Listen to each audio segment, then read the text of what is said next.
Everybody, this is Tiger, and I'm here with Linda Johnson tonight. Um, we've been working on some videos, some long stories about her, mostly her father, and then her history before. So, wanted to ask you, watching your listening to your brother talk about, all the things um, that happened there. Um, how how long did your dad, you was talking about that one building, they had bought the little house next to it. Uh-huh.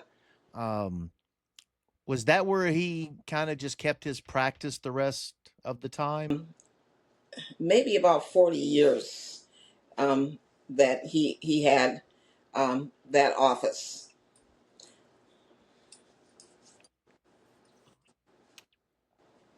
So I mean, was this when did he retire? Let me ask you. Um, well, he really didn't retire. What he did, he moved out to California, where my brother Henry was a practicing um, internist, and he worked with my brother Henry, and so he left Minnesota probably about 1991, and then he moved out to California, and he went over to my brother's office probably every day of the week. Maybe not Saturday, or maybe Saturday, but not Sunday. But anyway, he did that until they moved back here to Minneapolis, because my mother, she has some health problems. She had a stroke, and then um, she has several strokes, and then she couldn't get out of the bed, and so they moved back here to Minneapolis because I think my mother could have better health care, and I think that was in, I think um, uh, like I'm gonna say 19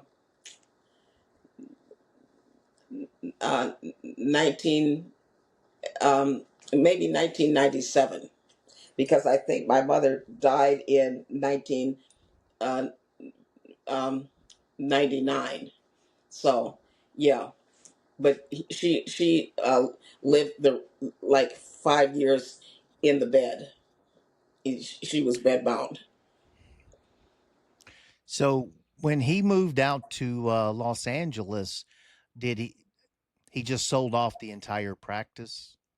Yeah, they kind of put him out of practice because they I didn't know until Tommy, my brother Tommy, who you're talking about. He said that I thought that he had an HMO because he had all the doctors in his office for an HMO. But Tommy said that when he went to the state of Minnesota, the guy was saying 27 million, 27 million. And Tommy said, "What are you saying?" And he said that, well, we would have to pay. And it was three doctors, Dr. Johnson, my father, Dr. Brown, and Dr. Abrams. And they were in, like, North Minneapolis was my father, South Minneapolis was Dr. Brown, and St. Paul was Dr. Abrams. And they were three black doctors. They had hospitals and everything. They said we would have to pay them $27 million a year. And so they said, no, we can't do that. And then the the IRS said that he owed them money, and then I think he was getting his money from the insurance companies and from Hennepin County, and the tax people told them not to pay him anymore. and so they kind of ran him out of business. And so then he took the California test, passed it, and went out to work with my brother Henry. And now that office, where my father's office was, is a parking lot. It's a parking lot, and I think it had um, 30 doctors, and lab lab assistants, just everything in that office, and they tore it down. So your brother, he doesn't practice medicine anymore? Um, my brother Tommy did not practice medicine. My brother Henry still practices medicine, and he's Oh, out he does. in Los Angeles. Yeah, and he still practices. Okay. I think my brother Tommy. I mean, Tommy told me in that interview that I did with him that Dad really didn't want Henry to be out here in Minneapolis because I think he said that he was too active. My father was too active in the civil rights movement, getting people jobs and everything like that. That he didn't want the political things to to go on to Henry. So he was much happier that he went out to California and made his way in California than trying to make it in Minneapolis. Although he had the practice and everything that Henry could have taken up, I think he said that along with that, his political things would have gone down to Henry. I can see that. Not everybody is cut out to be a leader, be an activist and be successful at it. Yes, yes. And then he had small children and everything like that. Um, you know, um, Dad did not want him to kind of take on his struggles. So that was okay. That Henry went out um, to California. So I think maybe at I'm gonna say like 75. He just took the California test, passed it, and was helping Henry. So growing up, when did you first start seeing the things that your father was in his extracurricular activities? Because you talk about all that, his social work and what did he have meetings at the house, or was he just always gone No, somewhere after work? yeah, he was going someplace after work. My mother would always tell us, "I told your father to come home to be with his children," and so I really didn't know what he was doing because he was doing different things. He was like, say, in the March on Washington. My dad told me that he um, rented a charter jet for the Minneapolis or Minnesota delegations to go to Washington for the March on Washington, and then they did a fundraising to pay him back. So and then he did. I know that he did say maybe say a boxing, like boxing. He would be the the doctor for the boxers, and Oh yeah, okay, on yeah, site. yeah, and then a lot of different things. He was at say different homes than our home, so he would come home maybe at um, 10 or 11 o'clock, and so my mother said, "You should be home with your children. You should be home with your children." So I heard that a lot. Did that ever stop? Was he? I mean, he was just always involved in. I think these so. other things? I think so. Yeah, I think even when I went out to college, he was still doing that, and then um, say I don't know. To me, um, he he um, he stopped doing that when I was in as an adult, because I think he was still doing it um, when I was like in early, like in my 20s and 30s. I think he was still doing that, but when he moved out to California, um, I think that he would just work with my brother Henry, and then he would come home, say at like 5 or 6 o'clock, and um, that was not when we were growing up. But then my mother, she didn't. Um, they. Uh, I'm just thinking because I think they brought a cabin up north in Minnesota. So my mother and my father, and my one of my little grand grandnephews, they would go up there and fish, like say on Friday night till Sunday. So that was when I think I was probably in my 30s at that time. So he was spending more time with my mother, but all of their kids have were adults by then. So to me, I don't remember him being at home when I was growing up. Did you, I mean,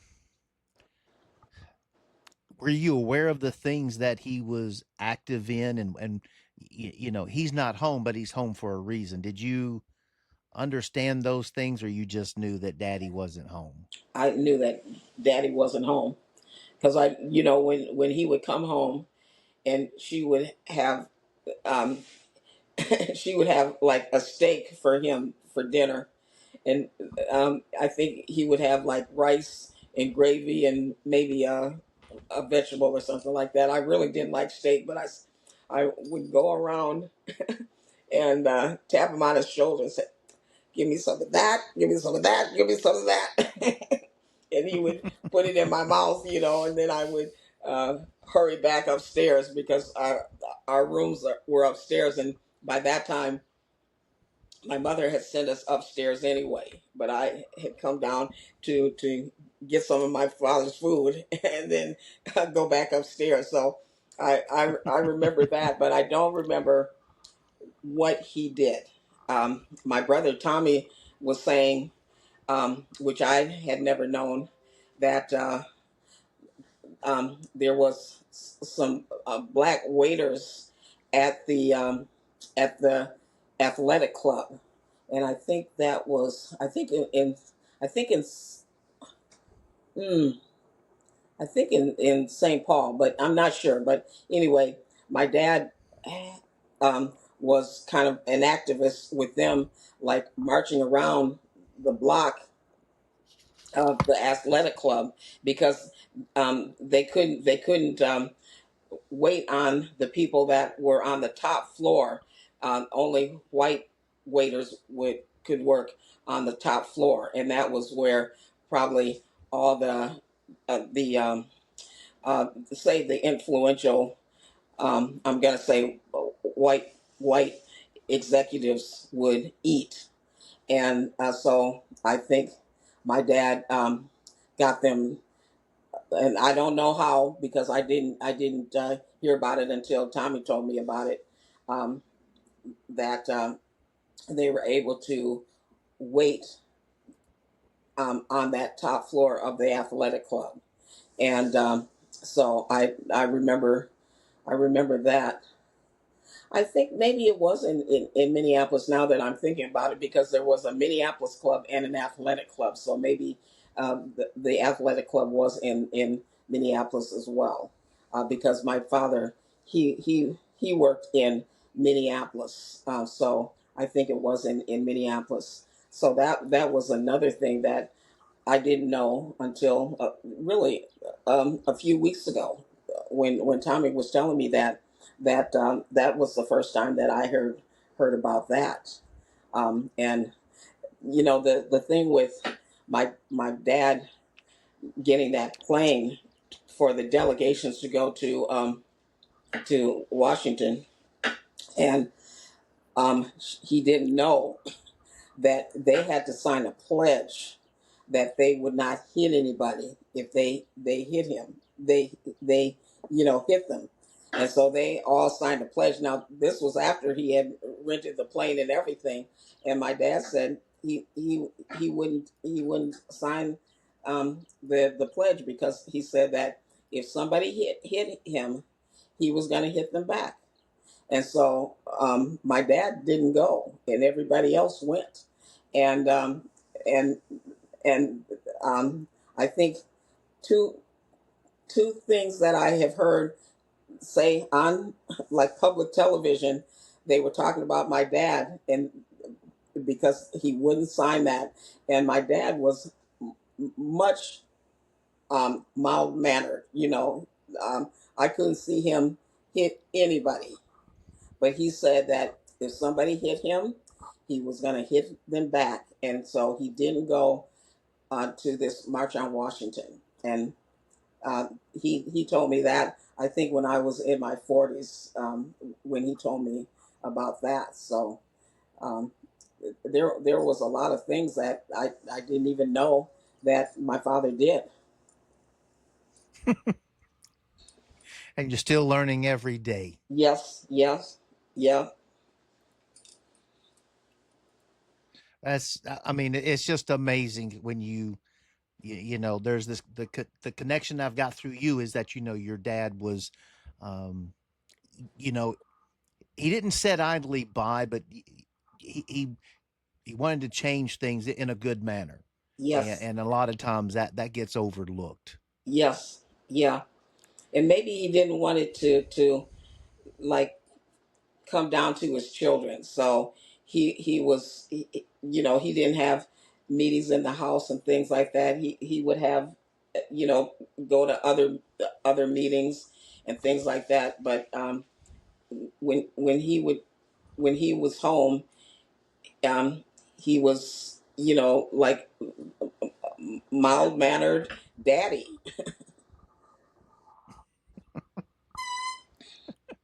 As best he can be Yes. with kids. So you had mentioned before,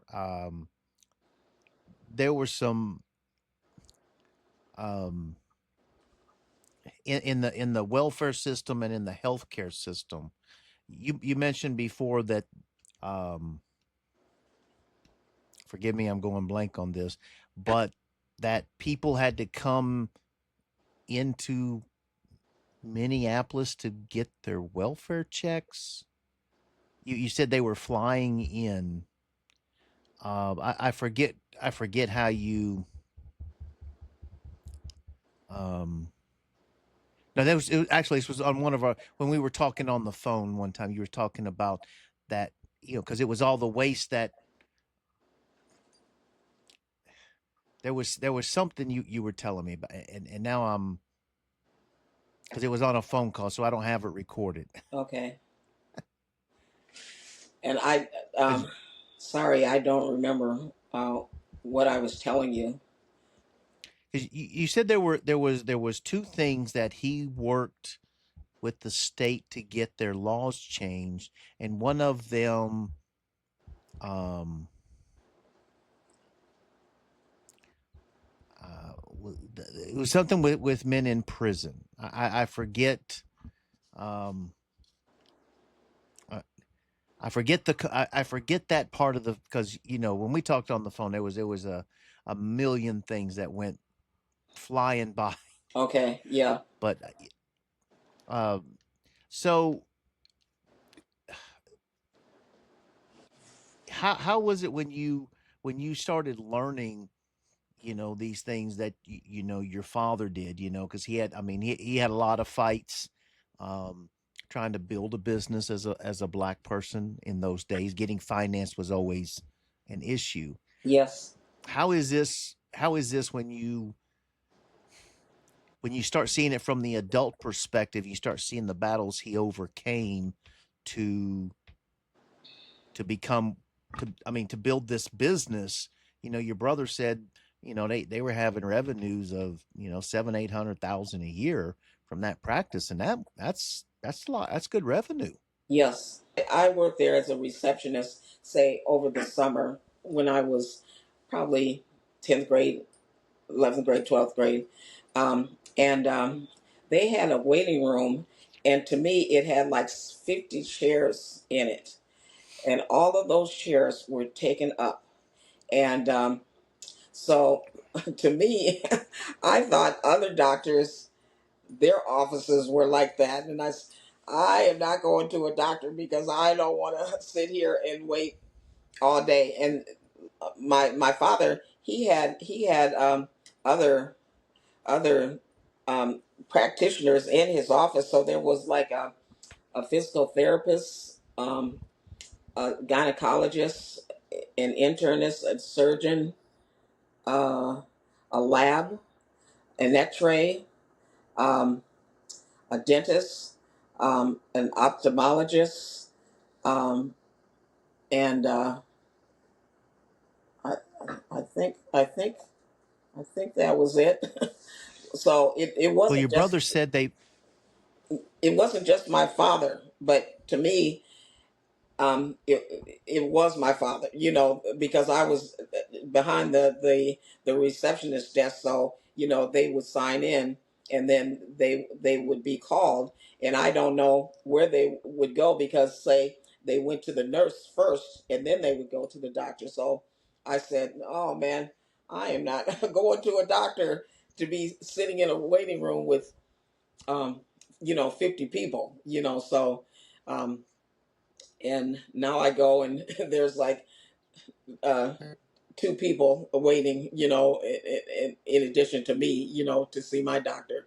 So, and that was what, like, one time, um, my father, I think one of his employees stole some money, maybe about $35,000, and this by this time I was out of the house. I think I was married, and I had a little baby at that time. So I was living in Chicago, and my sister called me up and said, um, "Dad had a heart attack," and um, I was like 24, 25 at that time.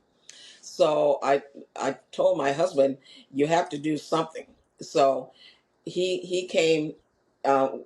We all came to Minneapolis, and what happened was the bank that he did business with, and that was a black bank, but it was the uh, First National Plymouth or something like that, like First National Bank Plymouth, and they didn't want to lend him any money, even though, like my brother said, they were depositing like $700,000 in the bank, and but they didn't want to give them any money. I think um, to pay uh, this money that was stolen. They still had to pay the taxes on it.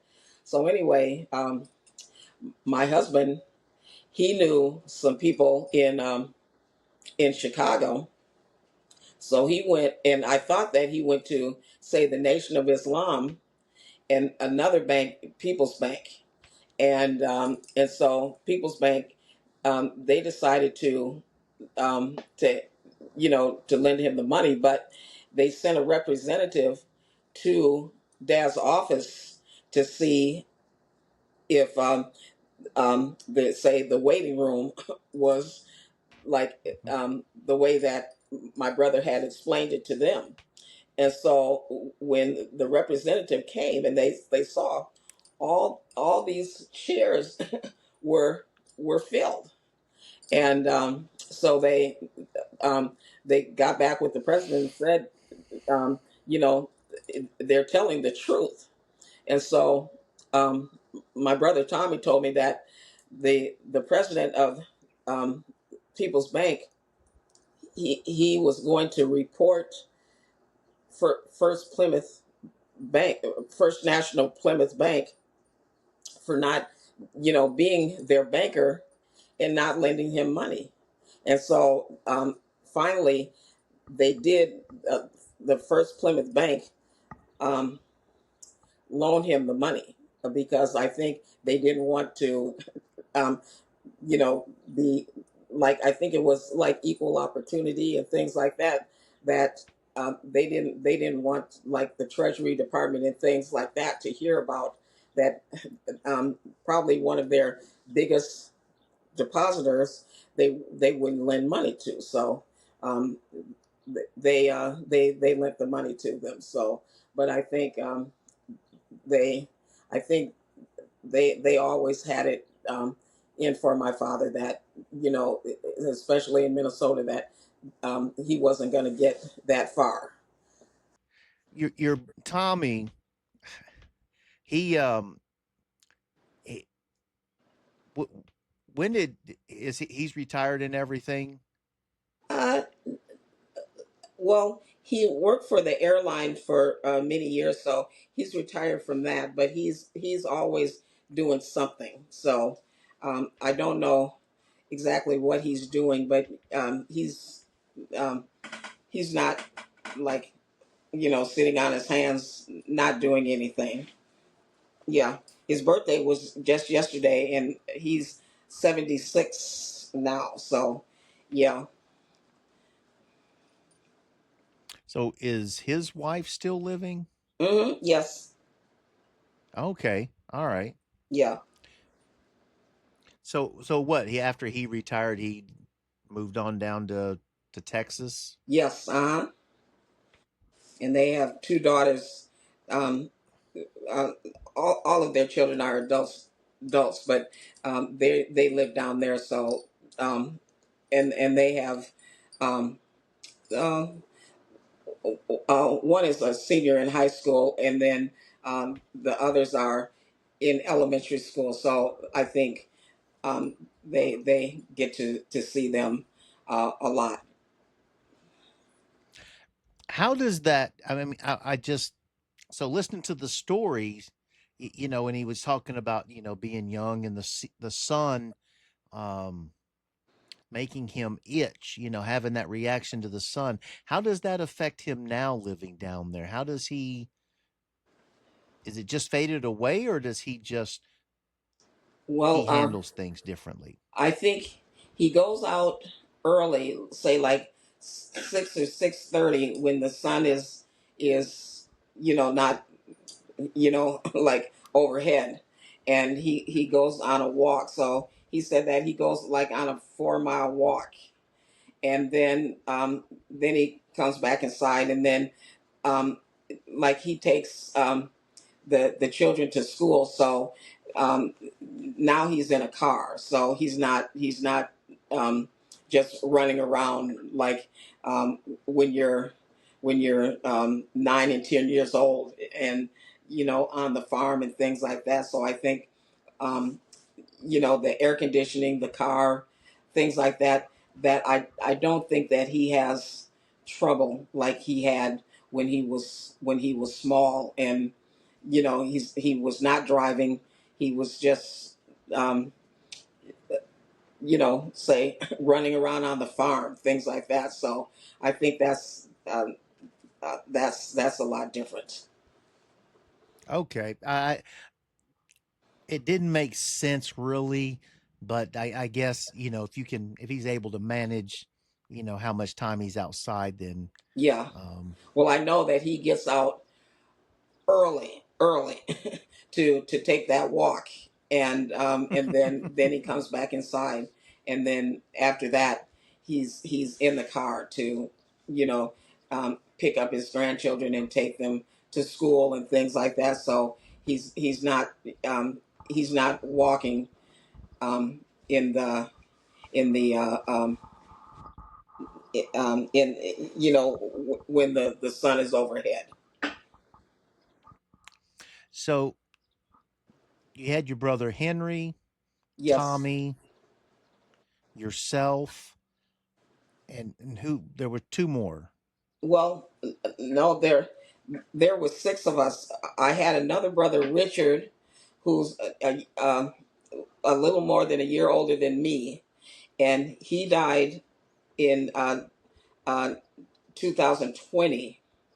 Um, and we don't we don't know how he died. He just one of my friends said he died of say a heart attack or something like that because he died in his sleep. And then so there were three boys and then three girls. And then my youngest sister, she died, and she died in her sleep. And that was in 2021. Um, I think maybe about 6 months after Richard died, and her name was Beth. Um, and she had a business which is still operating. She excuse me, she operate well, it's still operating. So, um, but she operated a assisted living home, and she had four assisted living homes, and she like say when you can't live alone, but you're not old enough to be in a nursing home. So that those were the kind of residents that she had, and Tommy said that because he did a survey. I think she had like 32 residents in her in her homes at maybe in say maybe like say 2015 or something like that. Um, when he took that survey, so um, that was she did that. Okay. So how was this when your dad's a very prominent doctor, Uh huh. and you had said that um, in high school when you realized, well, you didn't want to go to, you're talking about getting into college, so you changed gears. Um, how was him or your mother on, you're not going to just go get a job at Kmart? How were they on your education? You know. Well, my mother, she wanted me to go to a private school when I was, I think, in kindergarten. She wanted me to go to a private school, but I didn't want to, and so she let me go. We had a school really right across the street from us, so and that was an elementary school. So I went there, and then I had friends. So for junior high, she wanted me to go to another private school. No, I want to go with my friends. So I went to the the public school, and I think that was maybe about a mile a mile away, And so we would walk and everything, and we had a good time. And then when we got into high school, and she still wanted me to go, to a private school, but I said no, I want to go to be with my friends. So um, my sophomore year, I went to the counselor and I said, um, "What courses should I take to go to college?" And so he's, "Oh, you don't have to take courses. You could go to a vocational school." So I went back to my mother and said, "Okay, now I'm ready to go to the private school." He's telling me that I could go to the vocational school. and so I went to a school called Breck, and um, it was a boys' school, but my class was the first class that graduated girls, and so I um, and then I went to Princeton. So she wanted me to go to a private school since I was like 5 years old, and then 12 years old, and then say 15 years old. But then when I heard the counselor tell me that I I should go to a uh, uh, vocational school, I told my mother. I decided I decided that I should go to Breck. So I went to Breck for 2 years, and then I was accepted into Princeton, and now uh, I'm sorry to say, but like not this year, but next year we're gonna have our 50th college reunion, and so I'm you know when I went to Princeton, I really didn't know a lot of people, and I was black and I was a female, and that that school, I think they accepted girls at the class of '69, and then so um, the the um, the girls that came in '69, and it was like freshman, sophomore, junior, senior. They just all went in '69. The girls that came in '69, they graduated in '73, and then I came in '72. So they didn't really have a lot of blacks, females, things like that. And I came here, so I was used to being with white kids, white boyfriends, things like that. So I didn't. I thought that I wouldn't have any trouble, but I think that because I think the administration didn't know how to have the black kids come in, that they well we'll just have them um, you know like do everything by themselves. So the black kids were telling me that they wanted me to associate with just black kids. Well, I wasn't going to do that. So and then to me, the white kids, they had their friends. So what the thing that I did, I didn't have a lot of friends going to school, but when I came back for my fifth reunion, and then now I'm an alumni, and so then I was able to do other things, and then I was moving around the country, so I went to the Princeton clubs and things like that, and now I know a lot of my own classmates. Then I know a lot of people, from other grades, because I went I was in Washington D.C., Los Angeles.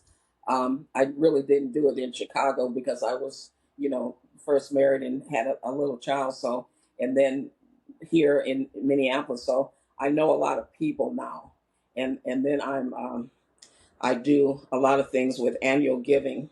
Um, and so I know a lot of people that I didn't know when I went there. So I try to go back every year. So I'm going to go back this year, and then next year our 50th reunion. So we're planning our 50th reunion now, and so we're planning the bands, and I do the photographs, and what else do I do? Annual giving, and then um, like say when we take a picture, I do, well, this is where we're going to have it, and things like that. So it's not just go there. I'm doing work. So and but I like I like that um, too, and I this time. because they were trying to do like the carbon footprint, and like how much carbon do you use to say fly from say Minneapolis to Princeton, or well Newark, or Los Angeles to Newark, things like that. So we're trying to get a train, like a rail car, and I'm working on that for next year. And to say 58 people to have this one rail car. And so we're gonna try that and say everybody go to Chicago, and then it'll take a day from um, Chicago to Princeton Junction, and then we get on a little train like 10 minutes to go to Princeton. And so maybe we can meet some people that we never met before, or talk to people. And so that's, hopefully maybe we can do that. And so then it's like 58 people would be in one rail car instead of 58 people flying from different areas, but we still have to fly to Chicago, and then we would say fly back to where we came from. So that's another thing that I'm doing. So um, I do a lot for Princeton, even though it's like 50 years out. So, what did you major in? I majored in psychology. And so, after you worked as a psychologist, or what? No, no, I got married, and then I had a little boy. I only had one child, and he's um, oh, I hate to say it, because then you'll kind of age me. But anyway, he's over 40. He's over 40, and he's married, and he has two children. So um, and um, I worked in my father's office, but I didn't, I wasn't working around, um, people that had mental problems. And when I got out and I worked in a healthcare center, I said, I don't, I don't want to work around them. I think I was more of a person that, like, people that wanted to uh, do more with their life, instead of working on it and working on it and working on it. So um, I didn't um, I didn't do that. And when I was able to stay at home with my son, and then I got divorced, and but then I was able to be a salesman. Be a salesman. So um, I did that. I was um, like a telecommunications consultant, because I worked in the telecommunications industry. And then I was uh, I think out in Booz Allen. I think I was still a telecommunications consultant, but now I'm a business consultant, and now I'm trying to sell um, life insurance, but not really life insurance. I would like to sell annuities, for retirement, um, and um, really, like, people say my age or a little bit earlier, to sell them annuities. So that's what I want to do. And then I work at a rose garden, and it's the second oldest public rose garden in the country, and it's here in Minneapolis. And we have about 64 rose beds and about 4,000 rose bushes in this garden. So, like, I've been, like, this summer it'll be the 19th year that I've been volunteering at this rose garden. But then also I have a nonprofit that we're raising funds for the Rose Garden, and we're trying to raise $8 million to beautify the rose garden, and so that's another thing that I'm doing. So I'm like I do a lot of different things. um, so like say my brother, he's not just retiring sitting at home, and I'm not retiring sitting at home watching television. I can see that. I mean, um, I guess until you ask the right question, you never get the answer, the real answer that you're looking for. And Well, did you ask the mm, right question? I'm sorry. Did you ask the right question?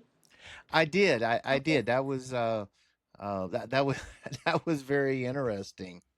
And so um,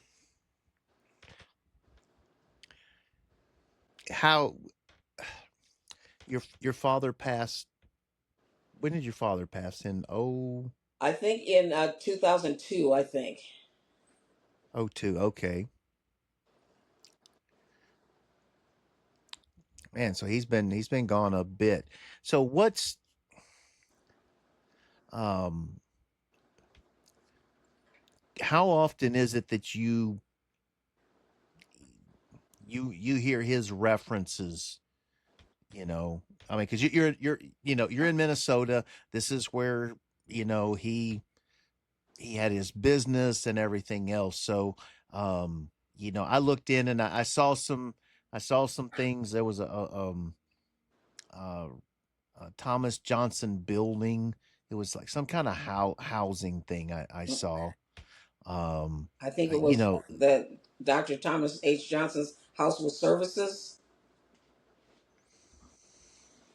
I don't remember. Okay.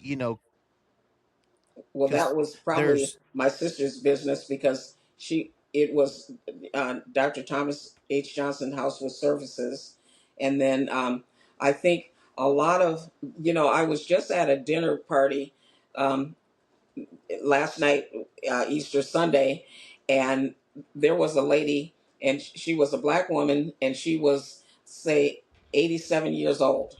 So I asked her, did she ever go to Plymouth Avenue Medical Center, where that was my dad's um, uh, uh, clinic name? And she said yes, she did. And so I think um, my dad, he left Minnesota, say about I'm gonna say um, 35 years ago. So if you're younger than 35, um, you wouldn't have known him. And so maybe say if you're over 40, then maybe you went to him as a little child or something like that, especially if you lived over on the north side. So uh, a lot of people still know him. And if they have lived here, say all their life or something like that, they knew about him. mm, just I don't know. It's just um I don't know. It just you just get in awe of something like this when you really see somebody who came in and you know made it through and really succeeded when a lot of obstacles to overcome. And like you say, somebody the hard part of understanding is, this friend employee stole a bit of money. I mean, that's 35,000 in those days. I mean, it's a lot of money now. Yes, That yes, was a tremendous amount of money back then, yes, and he chose to not say anything. yes, yes, because the man had 6 children, and so he didn't want him to um, say be prosecuted. So he was going to say pay the taxes on that money. Um, and I was thinking it was a different tax problem, but it was so he had this tax problem, and then later the later tax problem. So he he did not want him to be prosecuted. And I wasn't, I was in Chicago, so I really didn't know a lot about it. So, and I think that the guy probably, um, say, left my father's employee after that. So, yeah, but I really didn't know.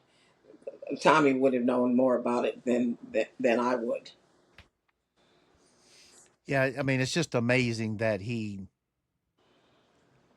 had that compassion. Uh huh. Yes. Yes. You know, that's I mean, I mean, the damage that man did to him then, you know, Yes.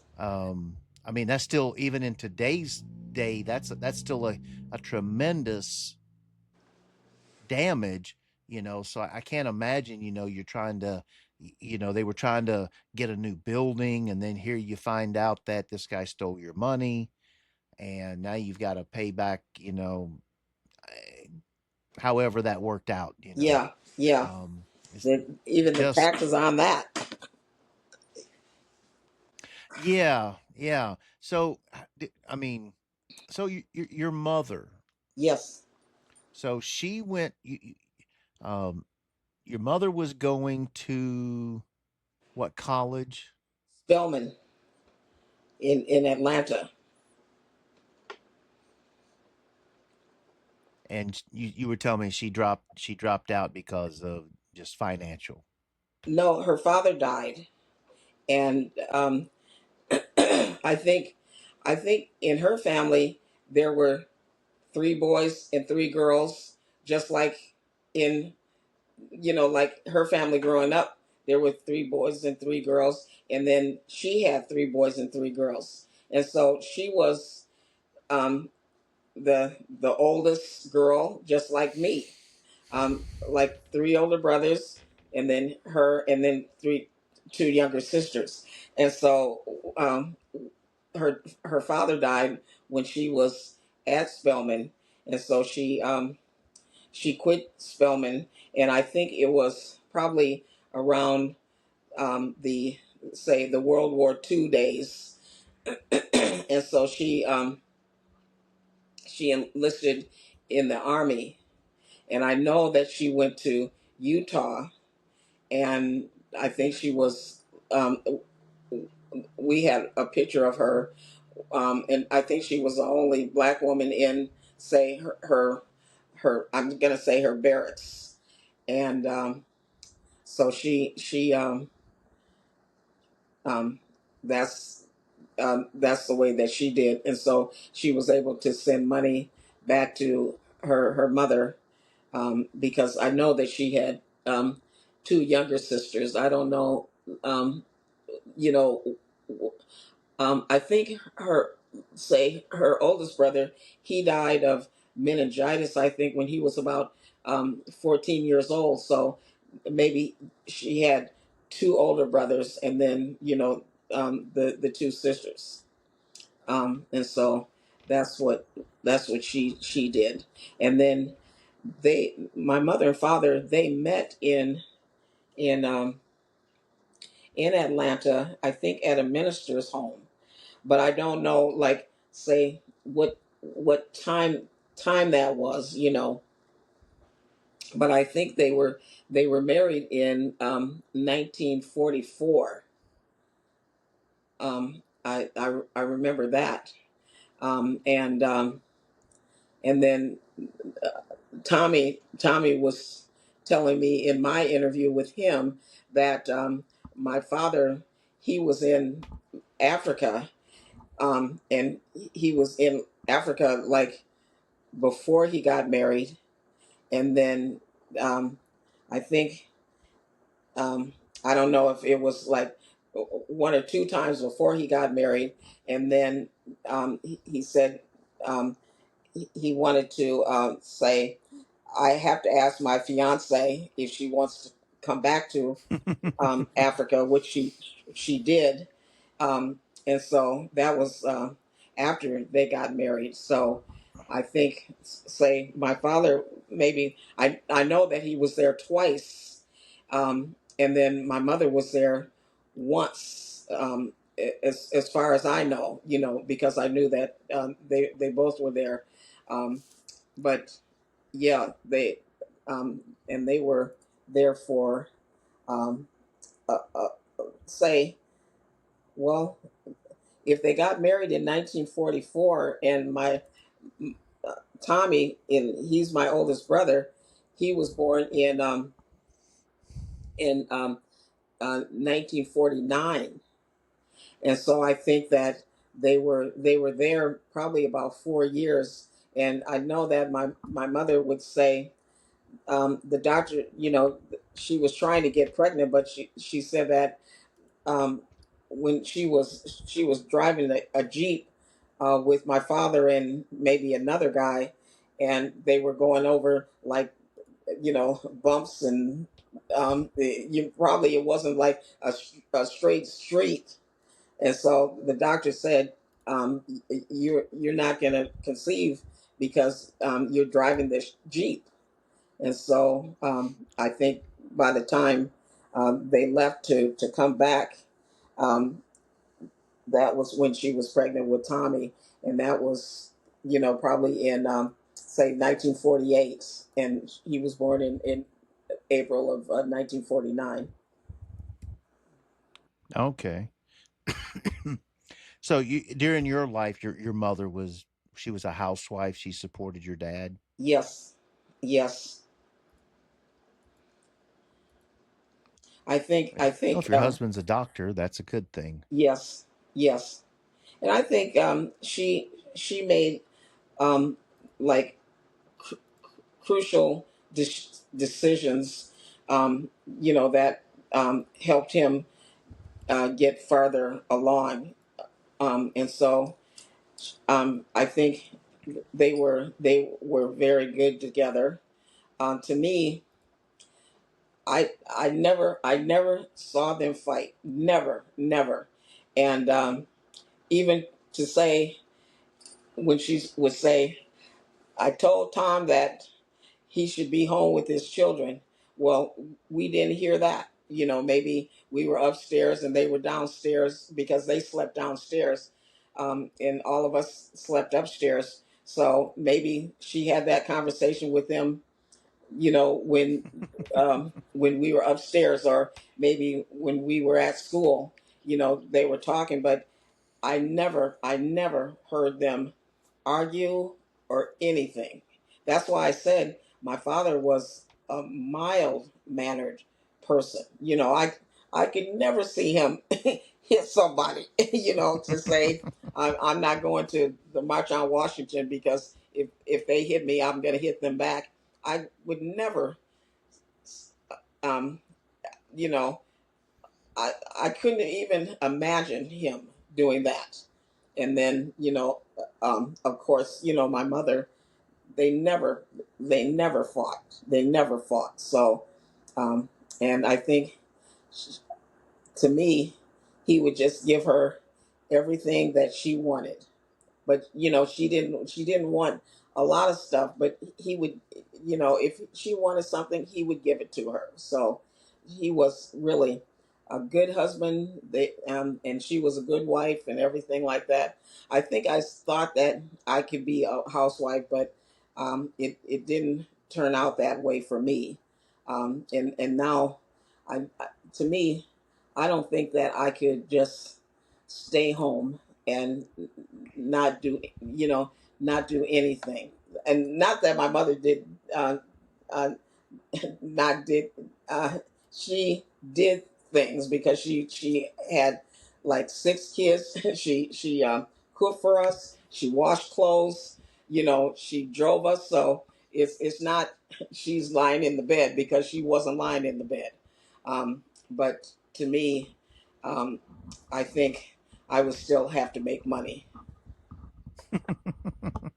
Well, some people that's just um, if it works and you're okay with it, and if you're not, I mean, six kids. That's a lot to manage, Yes. and was she strict, or was everybody just fell in line?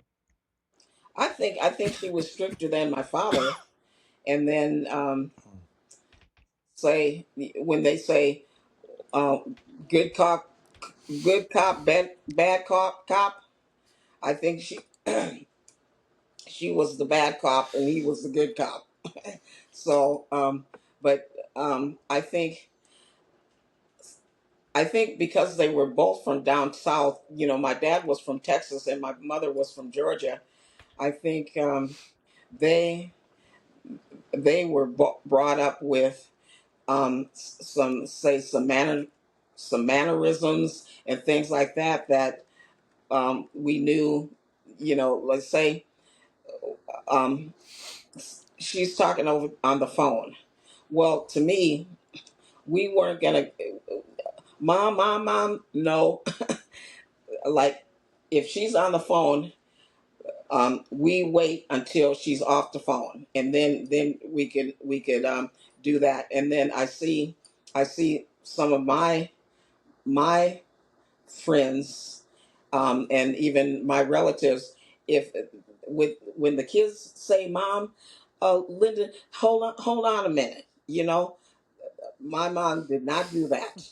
Um, we had to wait until she got off the phone, and then we could talk with her. But my friends, um, like, if I get on the phone with them, their kids are, mom, and they'll put me on hold, to go to their kids. So, and then to me, if they're too long, I just hang up the phone.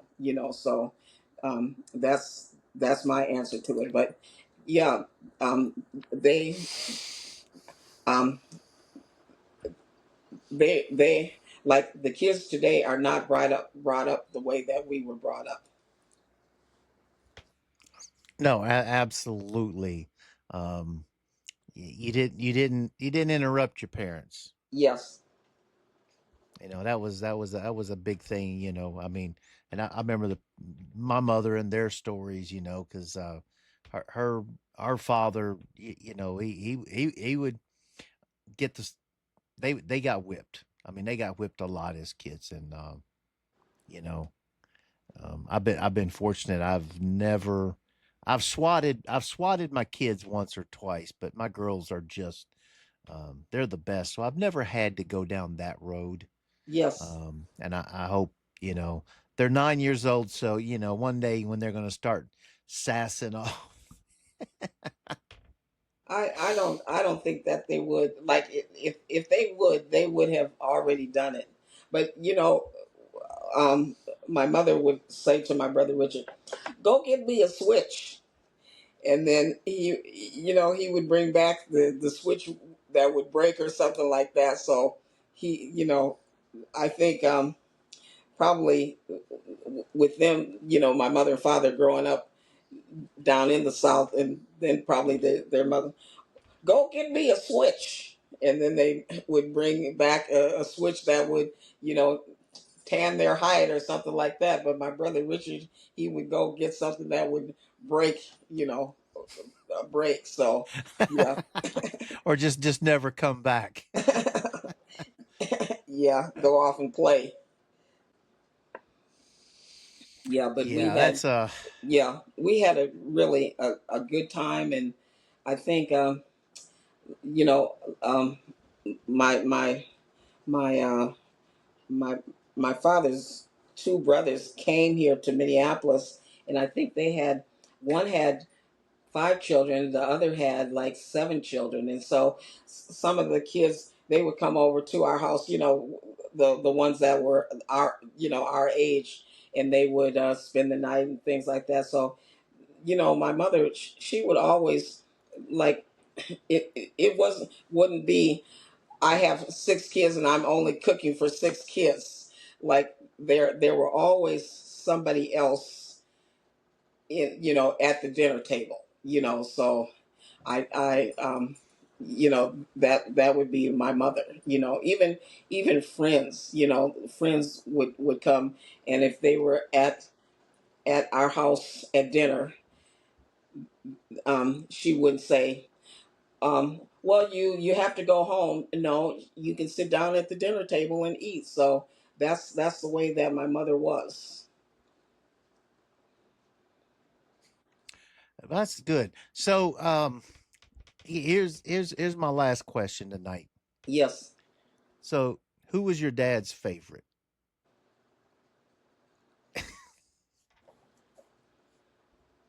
I don't know. um, probably everybody would say themselves. So I'm gonna say myself, um, because I didn't know until I think I was about 42, and my father told me, because I said, Dad, I stay up late, and sometimes when I'm working on something, I stay up, say, for 24 hours until I get it done, and then sometimes, um, like, I would read my stuff over, so I'm not just like handing it out, when I get it done. So I read it over, and then work on it the next night or something like that.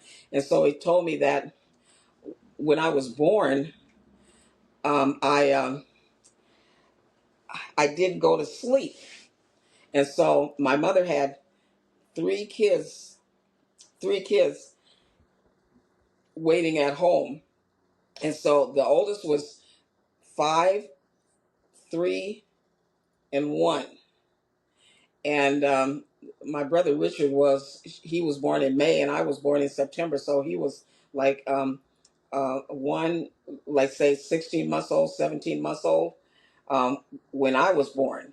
And so my father said they couldn't send me home with me not going to sleep. And so she went home, and I stayed at the hospital because he was like a resident, or something at the hospital, where I was born. And he said that whenever he would come to the nursery, I would be up, and I would be, say, sitting in a swing, and the nurse would be, say, working on her charts and everything like that, and I would be sitting there, or being fed or something like that. So, and I think I was there for maybe, um, I don't know, 3 months, 5 months, or something like that. Because I don't remember, but I think they said February, and so that would be 5 months. And then I, came home. So I was more attached to my father than my mother,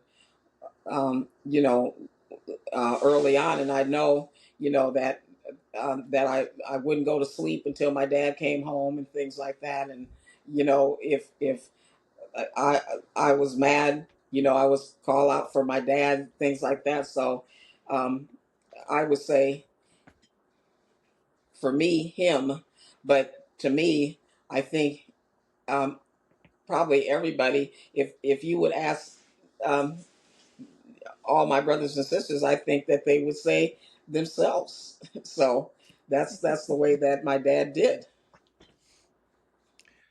And to Oh, that me, that's good. yeah, to me, my mother, I think that she did everything that I wanted. She did. She did everything. And maybe she's, no, no, that's, um, that's too expensive, or that's not good, or something like that. But mom, mom, mom, mom, and she would do it. She would do it. And like, you know, I don't know. Like, to me, I did. She bought, um, uh, a canopy bed, because I wanted a canopy bed. I wanted a canopy bed. I wanted a canopy bed. Then we when we got it into the house, the ceiling was just a little bit over the canopy, but I had to have the canopy bed. And then I wanted to ice skate. She brought me ice skates. I wanted to be a ballet dancer. I did ballet. I wanted to play piano. Everything to me, everything that I wanted, she would do. But I sat up and I was she, she had a sink in the first house that we lived in, and then we lived in a grander house uh, across from the lake when I was a teenager. But the first house, she would wash dishes. She would prepare meals at that sink, and I was always at that sink talking with her. And when like one of my friends said, do you always tell your mother everything? Everything? And I think I did. Like we would talk and everything. And by the time we were finished, she knew like what my friends are doing and everything like that, because it was just in our conversation. But and one thing that she told me, she said, be home before dark, and I'm still at home before dark. Even as an adult and everything, I'm still home before dark. If I'm coming coming back home, and I don't drive anymore, so maybe I have to take the bus or something like that. That's okay with me. Maybe then I'm coming home, but I'm coming home. And but if I'm at home, I'm in the house before dark. And then she said, don't have a baby out of wedlock. I didn't have a baby out of wedlock. So, and those are some of the things that she told me, and she told me, and she told me, and she told me, and I listened to her, and I still, I still do it. I'm still in before dark, and I'm, say, over 50, over 50, and I'm still in before dark. So where does your son live at now? He lives in Oakland, California.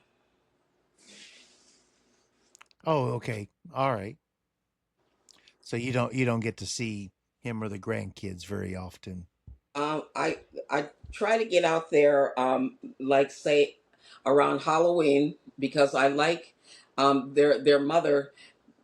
She dresses them really from head to toe in a Halloween costume. So I say, don't tell me what you are.